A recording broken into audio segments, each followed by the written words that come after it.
Baik, ibu-ibu, kita melanjutkan ya. Dari apa yang sudah disampaikan tadi, kita dapat menyimpulkan bahwasanya menjaga kebersihan diri dan lingkungan itu sangat penting. Tadi menjaga kebersihan diri ketika sebelum makan, setelah makan kita cuci tangan, itu sangat penting. Menjaga lingkungan juga sangat penting. Tadi misalkan buang air besar jangan sembarangan, ketika habis main buang sampah juga jangan sembarangan. Nah, jadi menjaga kebersihan dan lingkungan itu sangat penting untuk kehidupan kita. Nah, saya juga di sini punya sebuah gambar tentang sanitasi total berbasis masyarakat. Coba ibu-ibu perhatikan ke depan, saya punya sebuah gambar tentang sanitasi total berbasis lingkungan. Apa saja sih isinya? Yang pertama, stop buang air besar sembarangan. Jadi mulai hari ini ibu-ibu itu jangan buang air besar sembarangan seperti di sungai, di kolam, apalagi di belakang rumah. Karena itu bisa mencemari lingkungan ibu-ibu. Tuh ya.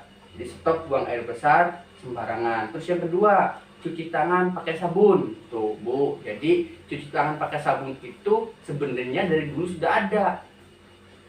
Apalagi saat ini di masa-masa pandemik. Jadi ketika cuci tangan harus menggunakan sabun, tidak cukup menggunakan air saja.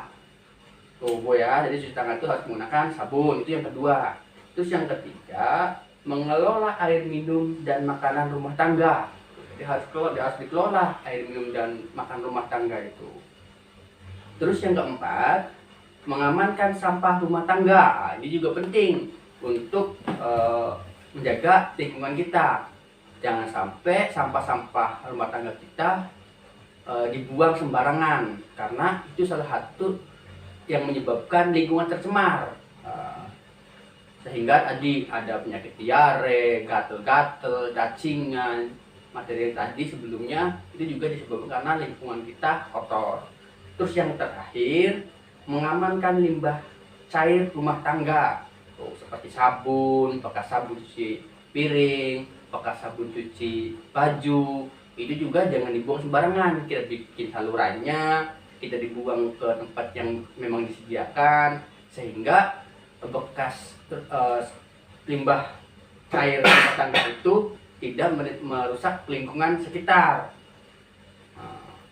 Terus saya juga ini punya sebuah film, nanti tonton bareng-bareng, tentang pentingnya memperhatikan kebersihan diri dan lingkungan untuk mencegah penularan penyakit.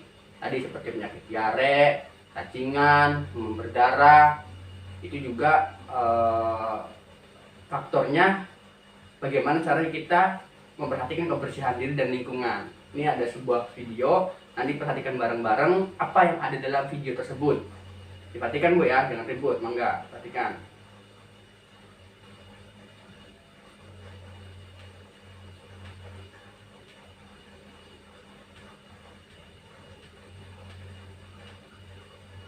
Baik, selesai ibu-ibu.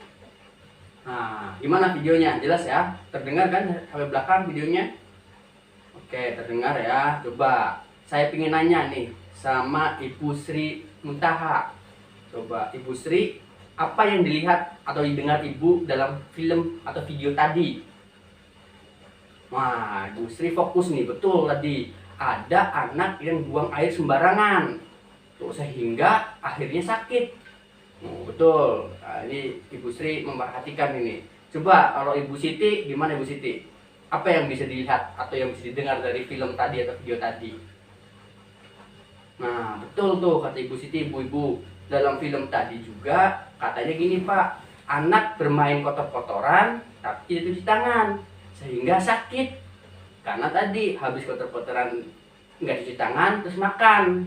Nah, itu juga cara bagaimana menjaga kebersihan diri. Tuh ibu-ibu, coba saya nanya lagi sama sebelahnya Ibu Siti. Coba Ibu Ruhi, Ibu Ruhi, saya ingin nanya, kenapa harus menggunakan sabun ketika cuci tangan? Tuh, betul kata Ibu Ruhi. Katanya ketika menggunakan sabun akan menghilangkan kuman-kuman yang ada di tangan. Karena menggunakan air saja tidak cukup untuk cuci tangan. sehingga ketika menggunakan sabun akan sedikit menghindari dari kuman-kuman yang berbahaya untuk kesehatan kita. Terus coba yang terakhir ini, siapa ya di sini yang belum mendapatkan pendapatnya? Oh, coba Ibu Ari.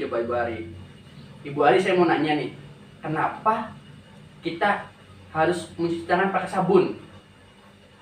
Coba. Loh, betul. Sama aja Pak jawabannya. Karena biar menjaga kesehatan lingkungan. Terus kapan kita cuci tangan pakai sabun? Coba Ibu Ari. Nah, betul kan? Ketika habis main, dalam video tadi kan, seharusnya ketika habis main kita harus cuci tangan pakai sabun. Sebelum makan juga cuci tangan pakai sabun. Setelah makan juga kita harus cuci tangan pakai sabun. Betul, kita tepuk tangan buat jawaban-jawabannya. Nah, terus saya juga bisa menjelaskan, atau ibu-ibu juga harus paham manfaat cuci tangan pakai sabun. Nah, coba di sini ibu-ibu ada yang paham nggak cara cuci tangan yang baik dan benar? Ada yang paham? Coba Ibu Sri paham? Oh, paham. Cuman tapi Pak, langkah-langkahnya saya lupa Pak. Paham tapi langkah-langkahnya saya lupa. Saya kasih tahu Bu ya, pentingnya cuci tangan. Yang pertama ada 5 langkah Bu cara mencuci tangan pakai sabun yang baik dan benar. Yang pertama, sebentar. Yang pertama, basahi tangan seluruh dengan air bersih mengalir. Jadi pertama, bersihkan tangan dengan air yang mengalir, nah, seluruhannya. Terus yang kedua, gosok sabun ke telapak punggung tangan dan sisi jari-jari. Nah, seperti ini. Tuh, ini langkah yang kedua. Terus langkah yang ketiga, bersihkan bagian bawah kuku. Oh, jadi bersihkan bagian bawah kuku-kuku, dibersihkan. Itu langkah yang ketiga. Terus langkah yang keempat, bilas dengan air bersih yang mengalir. Oh, tadi setelah awal dibilas, dibasuh, sekarang terakhir dibilas dengan air yang mengalir juga. Terus yang terakhir, keringkan tangan dengan handuk atau keringkan dengan menghabiskan atau mengibas-ibaskan tangan seperti ini. Jadi jangan sampai belum kering sudah langsung makan Bu ya. Jadi dibersihkan dulu. Terus juga ada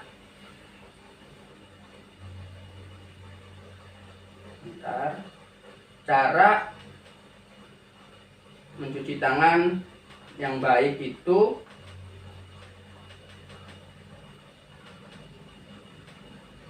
bentar Bu ya.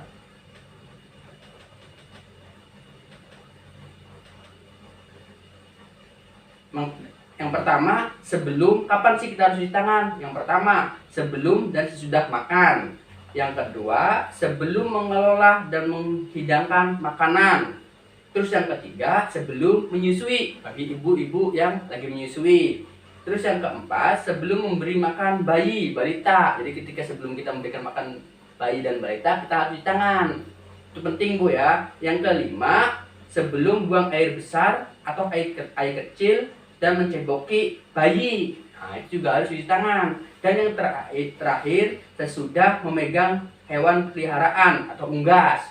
Nah, jangan sampai setelah kita beraktivitas dengan hewan peliharaan kita mau makan gak cuci tangan. Dan itu yang sangat berbahaya sehingga kebersihan dirinya tidak terjaga. Hingga tadi menimbulkan penyakit diare, cacingan dan sebagainya. Nah, ini sangat penting untuk ibu-ibu ketahui bagaimana caranya atau bagaimana pentingnya menjaga kebersihan diri dan lingkungan. Kalau bukan kita yang menjaga, siapa lagi? Ya kan?